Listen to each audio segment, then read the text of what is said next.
Hey guys, for today's Pushys review, we're going to be taking a look at the Absolute Black Ultimate Chain Lube.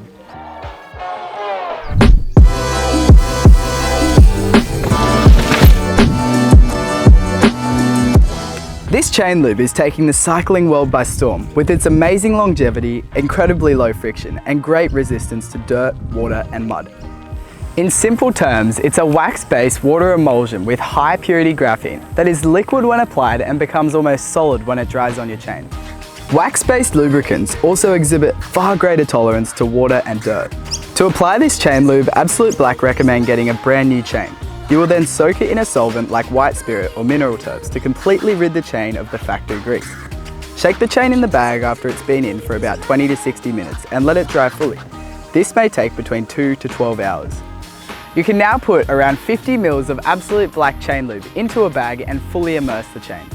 Gently shake the chain around in the bag until it's completely soaked in the lube, and then take it out and let it fully dry, ideally overnight. You can then pour the excess lube back into the bottle for reuse. Put the freshly lubed chain on your bike and give it a whirl. Absolute Black claim that you can go up to 1,800 kilometers on a single application. That's pretty good. So guys, if you're keen on extremely low friction and high quality chain lube that will keep your bike running like it's brand new, I would highly recommend getting your hands on this one-of-a-kind chain lube from Absolute Black at pushys.com.au.